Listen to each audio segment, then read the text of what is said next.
Hello, hello, hello, my lovely gems, and welcome back to Gems Life Live. And we gonna get into some things.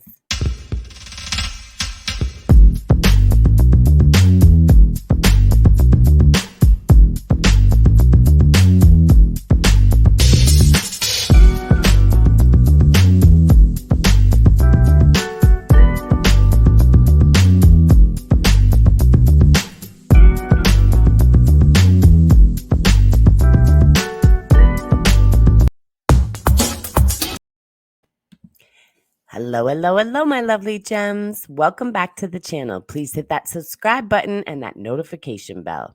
Well, we have a lot to talk about today. We are definitely going to get into the Kanye West and Drink Champs interview, which I think was a direct response to Boosie Badass interview with Drink Champs that happened just 2 days before that. So we're going to get into that. Also, Latto is out here just talking mad-ish about the queen again, Nicki Minaj. We are going to get into that whole entire story because it is crazy. And I have some opinions I want to talk about and see what you guys, the viewers, think, obviously. We also are going to get into a special interview coming up on Gems Life, and we're going to get into Moula1st and Damnhomie taking over the keg and everything that went on with Astro Pink. It was crazy, y'all. So we're going to get into all these topics. So I can't wait. So please tune in and let's do this, lovely gems. So Kanye West was on the Drink Champs. And I believe it was a direct response because Boosie Badass had a Drink Champs interview, as we all know, right before.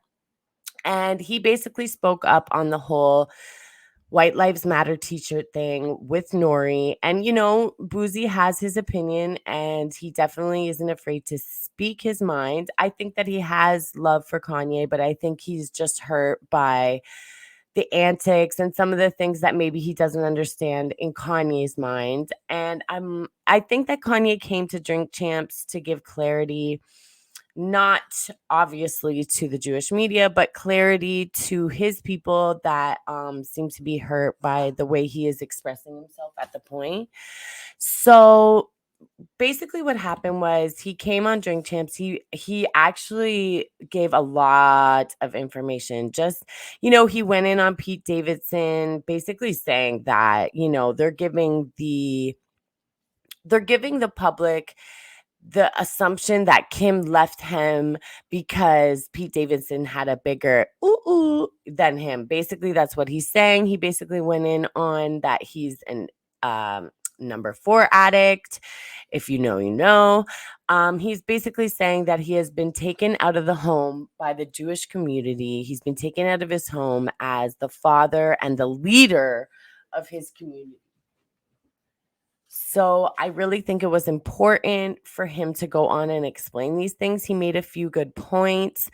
He had a lot of frustrations with the media, specifically the Jewish media and Jewish businessmen, which he went into in great depth, basically saying that he's not letting up. As Star Report said, he thinks that Kanye is hitting some high, like some ceilings. Like basically, they run on the beat of a different drum, the Torah. And then basically, he's basically saying that you cannot get the secrets from these people because they are following them from their holy book. And Kanye is basically saying, well, we are also Jewish. We are the Black Jews from Africa, Ethiopia more specifically, and we are your brothers, and we are also in need of this information for our people to survive.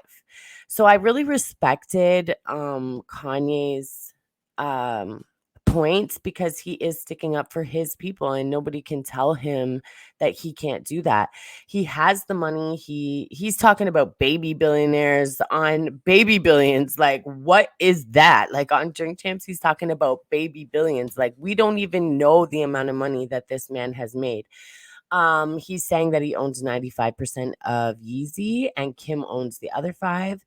He owns 5% of Skims, and then some other dude, some white dude, owns 10%.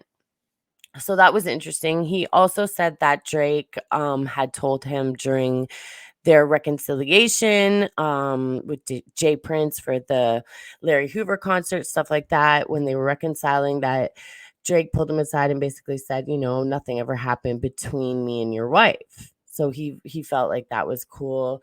And then he basically said that Drake and War will F your baby mama's mama, and basically said that Corey knows what he means. So if anybody knows, Corey is Kim Kardashian's mom, little boo thing.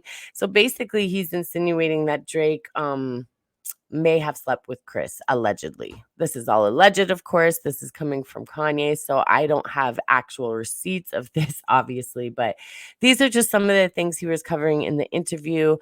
But he really seems to be angry with the way the Jewish media is actually portraying him to the public. And it seems like he really wants to be instrumental in his family, like in his children's lives. I think he wants to have Kim back. Now, this is my thing on it. Kanye must have did something to Kim. Like, sidebar. Kanye must have did something to Kim. He must have cheated on her. Now, I've been saying this. I believe I said it on another video a few months back. I believe that he did something to her, you know, to break the trust. And that's why she was humiliating him so much with Pete Davidson. I don't even think she liked Pete Davidson. I think she was doing everything purely to get back at Kanye for something he had done to her. Now, he alludes that maybe she slept with Meek Mill, and he seems to be really mad at Meek Mill. Like, he's calling Meek Mill a fed. He's calling Diddy a fed, like, type shit, like putting them in the same category almost, basically saying, like, the people at hand are sending these Black people that look like me to try to get me to be quiet, and it doesn't seem like that's going to happen. He's also alluding to the fact that Diddy did call him and basically saying allegedly that the next time you see them together, they could be opening up a bank. Now, I believe that was really instrumental part of the interview because I don't believe there is any Black banks. I'm not sure, but I don't think there's many. Now, the way the United States works is banks are privatized. I believe Chase is one of the biggest, but basically he got a letter stating that Candace Owens put this out as well. He got a letter stating after he's made these what they call anti-Semitic statements that they will no longer, Chase Bank will no longer hold Yeezy's company money. So he has till, I believe, November 21st to remove all his money from Chase Bank. So these are the type of things that these people have the power to do. The Jewish community has gained their wealth by working together. The way I can say it is like how some Chinese, Asian, or Indian families out here, they will all live in the same house for a certain amount of time, and they all grind until they all have a house. And then eventually they end up owning the block. Like, you see this with a lot of immigrants too, the Italians, a lot of people, you know, this is how they came up. So the Jewish people have been doing this for decades, being able to work together and not give their secrets out.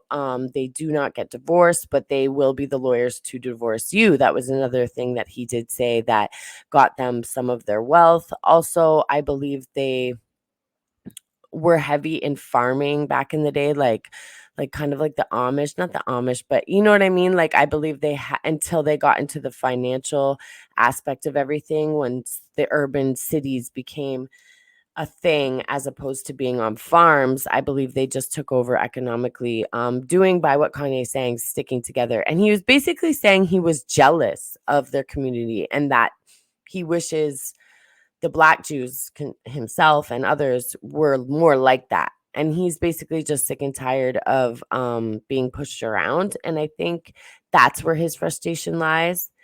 And without getting too deep into it, but I do think he's made some good points. I do think that he is doing something very dangerous as well. I think we should all protect Kanye. And unfortunately, I don't think people will understand the impact of him and the things that he is saying until it may be too late. But he did say he's not afraid of death. He basically said that they can come at him.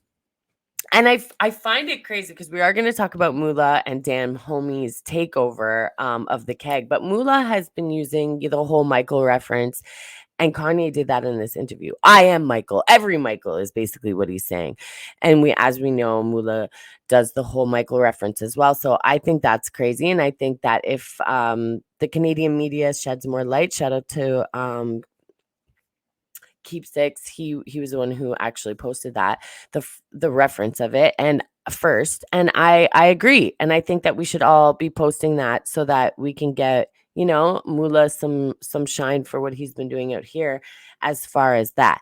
So it was really cool. We went there on Thursday for his birthday party, and Damnhomie and Moula took over the keg. It was awesome. There's a picture I took. Also, Astro Pink and the mascot came out, and they gave samples to everybody. And yeah, it was just a really good time. So I'm sure you're going to see more of that night popping up on your feed from all of the Canadian outlets. And then, of course, because Damnhomie was there, I'm sure the American outlets will be posting as well. She's a very, very big influencer on Instagram. She's a comedian. I think she told me she's Russian and Jewish, actually, in the subject of the Jews. But yeah, she is really awesome and so funny and just a really down to earth person. And thank you, Moula, for inviting Gems Life, because I really got to meet a lot of cool people. And of course, Pyrex was there, and it was just a really good time. We love hip hop, Dusty Wallace, trap, and of course Astro, and it was just amazing. So anyway, you're gonna see more stuff about that. Oh, and his lovely mom, oh, she's so great. Anyway, there's going to be more footage coming up, and I did get an exclusive interview with Damnhomie. I didn't get the juicy one I wanted, but she is going to be coming back, and we are going to be hooking up, and I will get another interview for you guys because I know you guys really want to hear about her. So yes. Anyway, on to the next thing. Chinese Kitty and Lil Baby were spot in the bowling alley in, I believe, Miami or LA.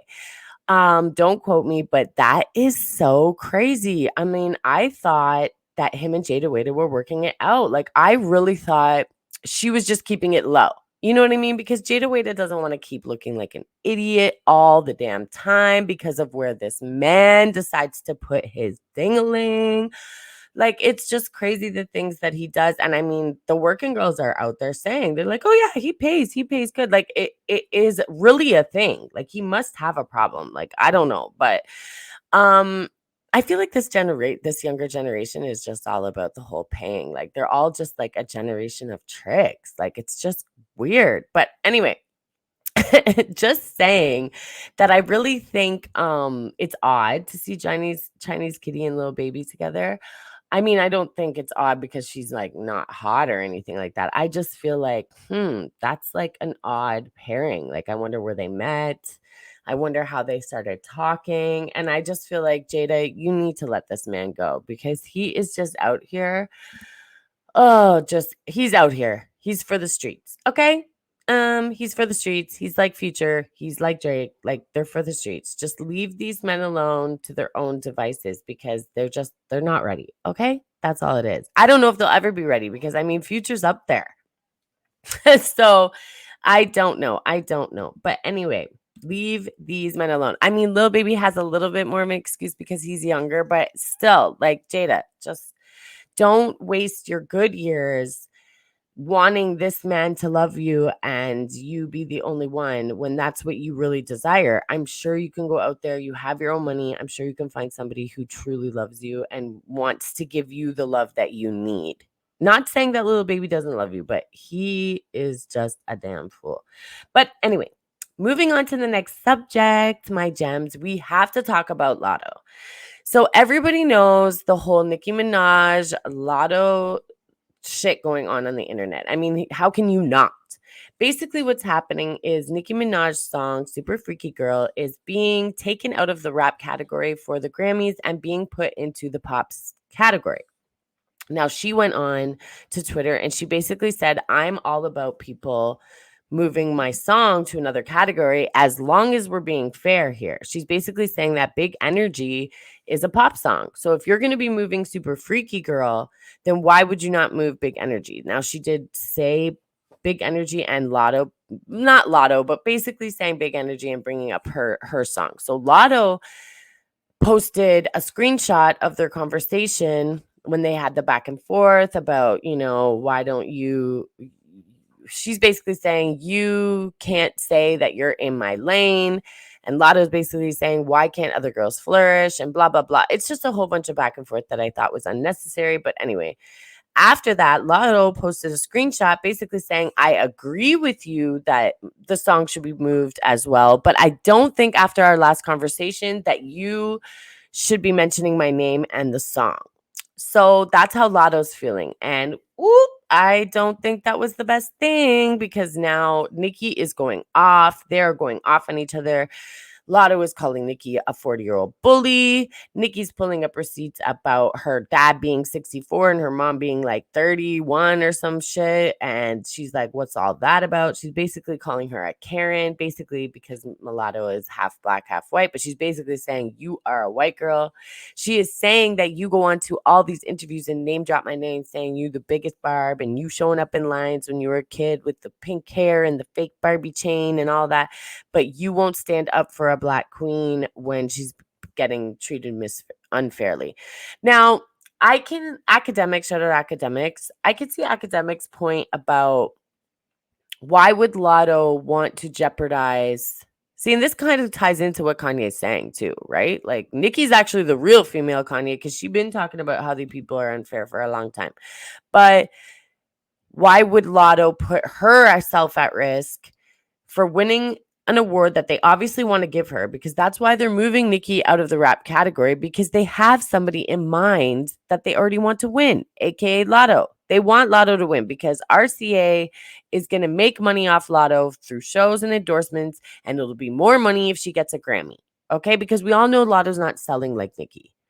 Nicki deserves that award, much like Kodak deserved the award also at the BET Awards, and it was Latto. So they have an agenda with Latto. Nicki ain't having it, and she's speaking out. And she's basically putting it on blast. She's putting it on blast that Latto has always wanted to probably take her spot because Latto does talk a lot of subliminal shit. She's always saying some shit, and she's always riding the line between Cardi and Nicki. And I don't like it. Pick a side. Pick a side. Pick a side. You know what I'm saying? Like, pick a side, bitch. Like, what are you doing out here? And I feel like Latto feels like she can be the next Nicki. Okay. And that's cool. You should feel like that, but that's never going to happen. So, Latto, I don't know what mess you got yourself into, but you should have just picked a side before you got into this mess because now you're going to have the Barbs all the way not on your side. And I heard that she did lose 150,000 followers. It does say that on Instagram. It does say that Rihanna stopped following her. And, it shows that Nicki's fan base is not one to be messed with. And once you go against her, especially being a new artist, because let's be honest, I mean, Latto's not that new, but she's new. She's new to the mainstream and she's getting a lot of push. She's dating 21 Savage.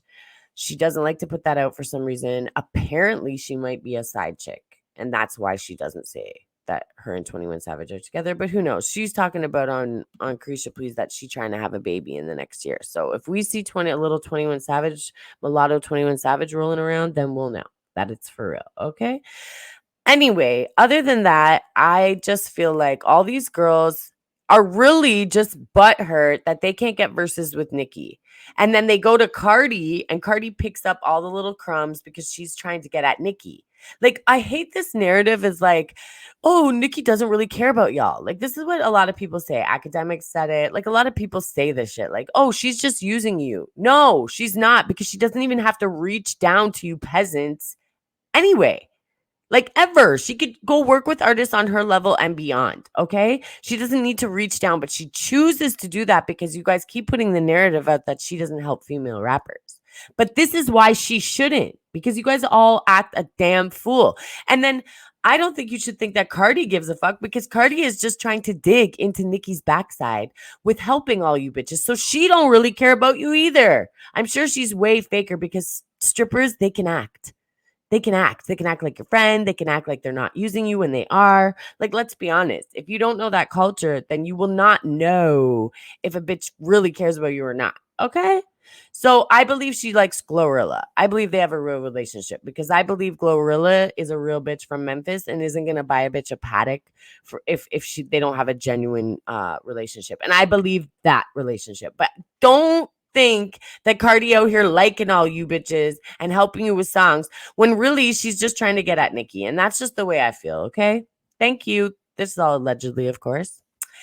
But anyway, I just want to know what you guys feel about these topics. Please comment, subscribe, share if you care, and like below. Thank you very much. And I will be back with another video. Please be ready for the Cali Ice interview that I have coming out on Gems Life, and I will let you know we have another big interview soon. Actually, two big interviews. One will be on November 2nd. I'm very excited. I'm going to give you a little hint. It is a female artist that is doing really, really, really big things. Okay?